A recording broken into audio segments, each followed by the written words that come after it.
Balandia, actualité compliquée, tu peux mbote, actualité compliquée live. Bozui, mbote, nabino pesa, oyezali, micro du pasteur Bobo. Tout le bas toujours, makambo ya mboka la biso Congo, eza kosala pasi na ndenge moko ya kosakanate. Actualité très très compliquée, très compliquée. Nansi, na baleboso na sala ngoza la 4h du matin, na kosala actualité compliquée.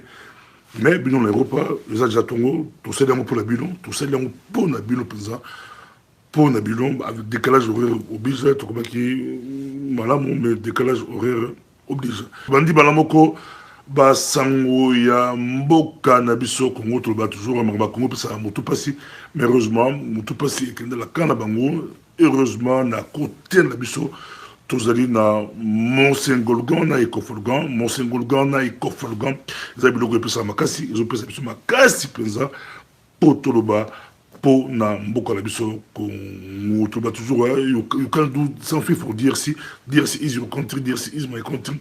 Do not let someone else do something for you. You can do it. Go sala yango penza.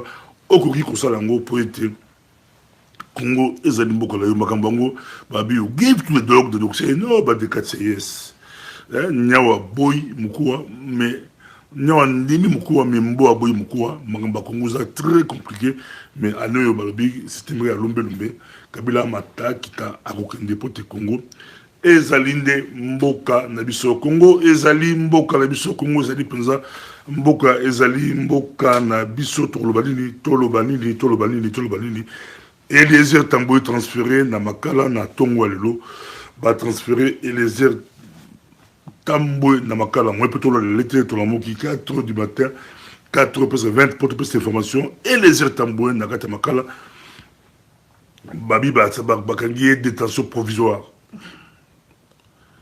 D'abord tout ça provisoire bazo ki landa provisoire ba transféré na makala provisoire bazo banganine bazo lukanine bazo kimaline botola makamboyo yango tolobaki bo libérer et des Tamboy surtout ça qui libération ya et des Tamboy makamboyo tobi ya di procès politique je ba avocat les balobi ba avocat des Tamboy ba expliquer qu'il y a procès politique ba accuser ni ba accuser affaire ngoyi casse en général to amba qui peut la boussole avant son Kinshasa azali pe kozonga pour répondre la convocation batinde qui na choix azali serein Akimakite, Albega Kozonga, Akende ko répondre. A comment la Kinshasa boy, oleli la tombo tondako.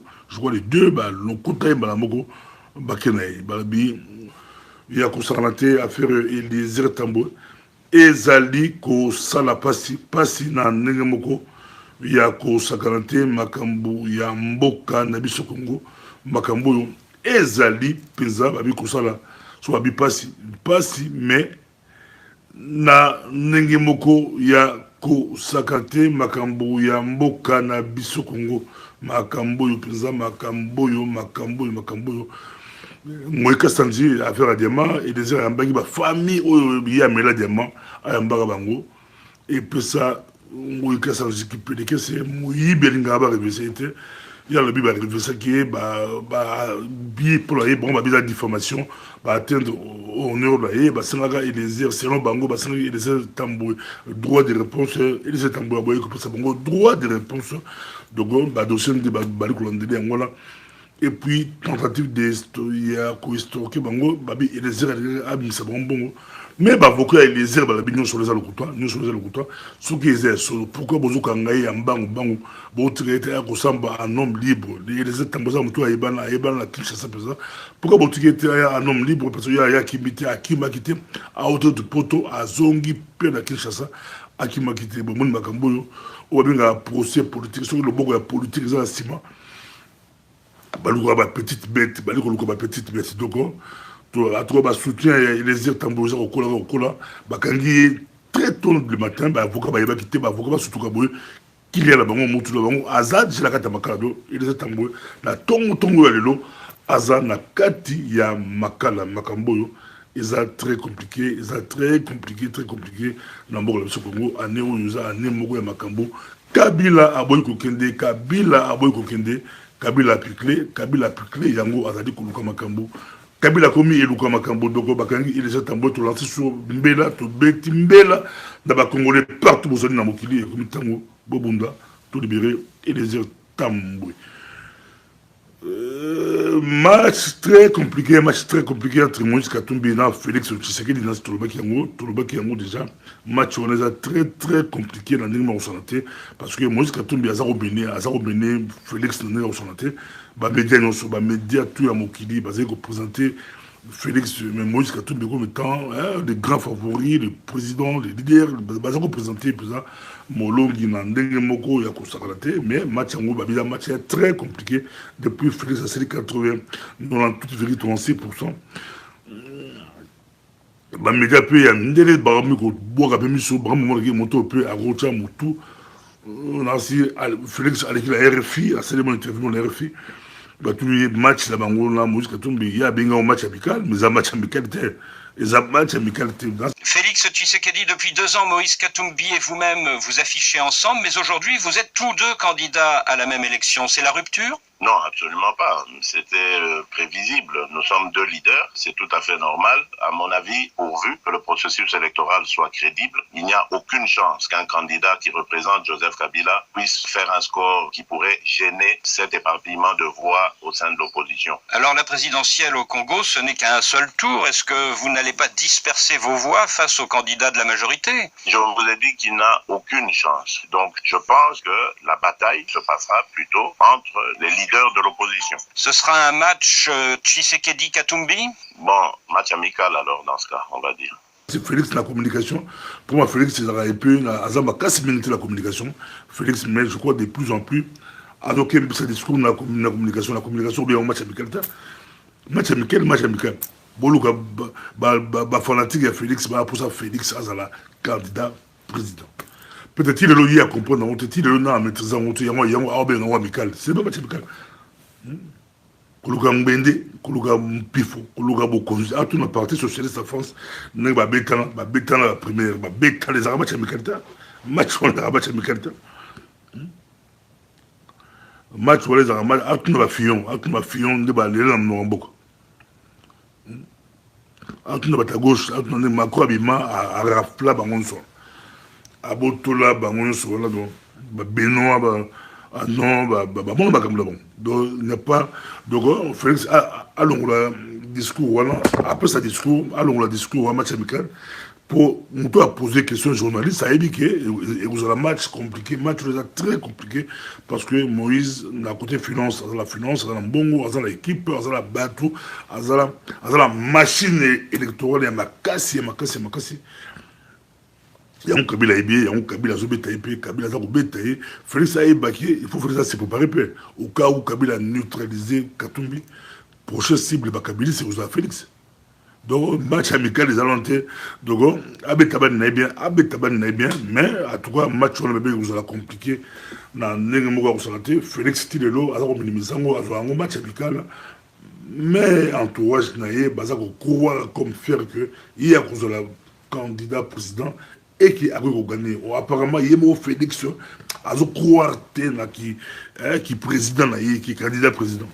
C'est comme si les autres en équipe, les autres, en tout cas, Fatis, vision Félix Tshisekedi, dans l'Amérique, dans l'Afrique, en Europe, partout, Tshisekedi, c'est basé pour croire que Félix, tient mon tour à gagner l'élection présidentielle. Batakato peut côté la bombe au quoi que ce bâtiment va gagner.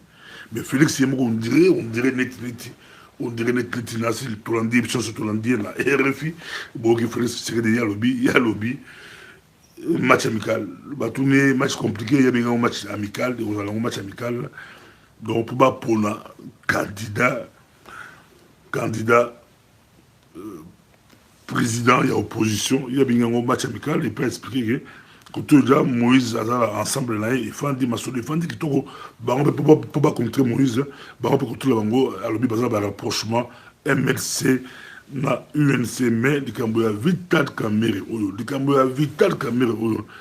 Mais peut-être Félix a corrigé, papa n'a été en bas, Pierre Mbouy, ça a cadre UDPS, représentant UDPS, mais de Pierre Mbouy à lobby, pour Pierre Mbouy. Et pour la Pierre Mbouy, pour la Pierre Mbouy, il a expliqué que lui, Michel, il a Tshisekedi ou Moulumba, qui est sur la table de propositions. Sur comme président, mais pas comme président, c'est dit Ozoa Kengo na Vital Kamere, il y a Boya, il y a Boya, il y a Boya. Félix Yon a Ozoa, a Vital Kamere, ça a corrigé, il a corrigé, papa a Boya, il a corrigé. L'avenir nous le dira. Est-ce que il y a Kamere Aza sincère, est-ce que Kamere Aza carte montée, la carte montée, la carte dormante, il y a Kabiliste, il y a tout le monde d'accord avec Perron. Kabila il y a la carte, il y a Kanchachi, donc Kamere a joué un rôle, la majorité des presse basée contre Kamere, mais Félix a dit que croire dans la Kamere. Donc, match compliqué, mais patriote résistant, comme c'est sûr que l'élection, ils ont un meaning à la mise, et donc on va honorer beaucoup à Tumba.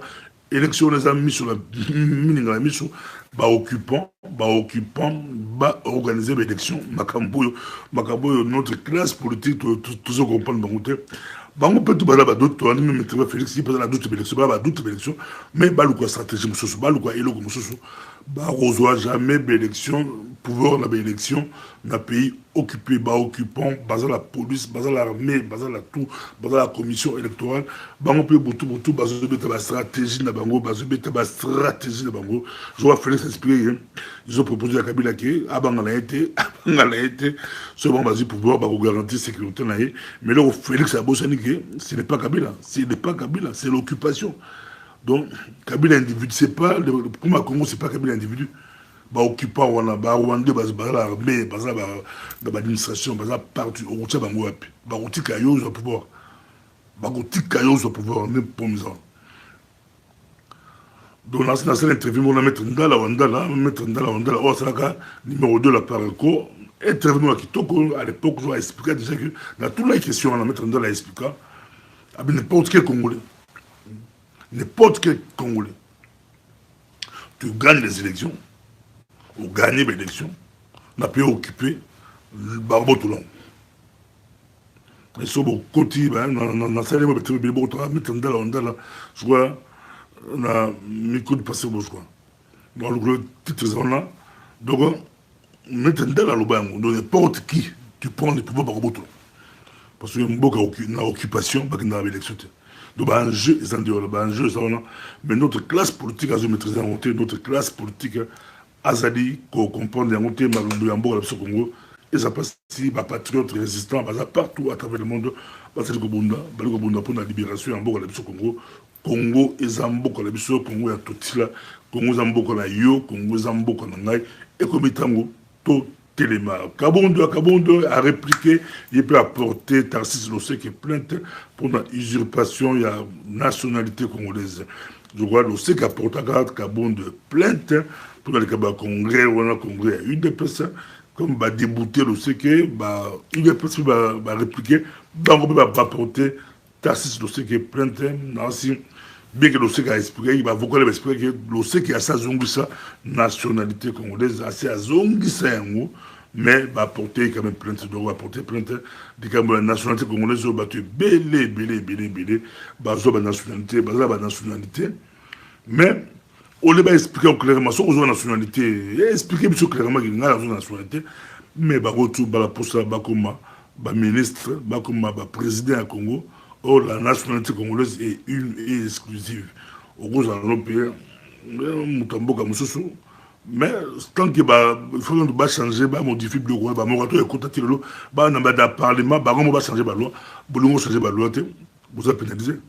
Vous changer la loi, vous avez pénalisé. Rwandais, Rwandais, à la Congo, à comme Congolais, à la Rwanda, à Rwanda, bango, à la double nationalité. Biso siko ba bika moko yango ban la Congo belé bazala parler ma baba de boîte banzoi, boîte de Pandore et bando fungoma makambo ils sont très compliqué même Moïse Katumbi moko argument est trop faible. Ali ko expliquer pour expliquer bien que ma nationalité italienne, je crois agent secrétaire spatial. Donc, vous avez clé boa Bakangi Moïse Katumbi. Est-ce que Félix a osé la deuxième choix au cas où Moïse a bloqué, est-ce que Moïse, Félix a un deuxième choix, ça a mon question, en tout cas la CC, proche à Félix P, à la bataille là dedans, sur Moïse, à l'ongou légal, la nationalité italienne, et vous avez bien, vous avez bon débarras, sur la Poïka, la nationalité italienne, et vous avez bon débarras, et vous font un zéla pour Félix Sadeka. Pour ceux qui battent le match compliqué, Moïse a un bon BD, a risqué à dire Félix, il y a 98%. Na 4 IDPS a risqué, mais il y a 98% pour Moïse, là, réalisé. Côté on a trouvé, Congolais, le Kosovo. Bon, Moïse, là, Rizali, le seul opposant au Agozoa. A Bimisi, Batubé, là, qui est là, la faute du Sud, la faute de mon billet. A repose à Bango, qui est là, au Japon. Sur le Congrès, le Japon, sur le Congrès, sur la Chine, donc le seul opposant à travers la major, à la gouverneur, à travers la major, il y a à travers la major de Makambo, c'est très compliqué. Il y a un Kabila n'est pas ébillé, Kabila a ébillé, Moutoula, c'est le seul. Mais tout est na pays occupé, ils n'ont pas passé. Pays occupé, ils n'ont pas passé. Classe politique, d'attendre Honoré Nganda proposé Bango, 7 propositions Honoré Nganda, au Libalanda Yango, Bango, au Libe élection, Bango, élection, mais Bango, tout bazar au douter l'élection. On dirait, mais Papa Bobo, ils ont une actualité compliquée dans le actualité compliquée. Donc, la classe politique, Bango, tout, Kabila, a la poste à ça, l'élection. Tile le Kabila, le batté, à cause de la candidate. Mais en même temps, Bango, tout, Bango, qui est l'élection. Botala Makambo. Botala Makambo. Botala Makambo. Tout sur la vidéo là, il les a tamboués. Après détention provisoire, la arrestation provisoire. Donc, parce que les concours, tout poussé dans le macala provisoire, Botala Makambo. Botala Makambo, c'est qui un micro du pasteur Bobo. On vient voir l'actualité compliquée live. Actualité compliquée live, la Washington d'ici, tout ici, on a 4h35, alors c'est à 4h du matin. 4h35. Merci beaucoup. C'est là qui, micro du passé, vous à Paris, à Bruxelles, ils ont presque 10h35 ou quoi. Donc, presque 10h, plutôt que là, 11h, alors ça besoin 4h35. C'est là qu'il y a un flash info. Aujourd'hui, il y a un autre possible. Dès tout le monde a dit prochainement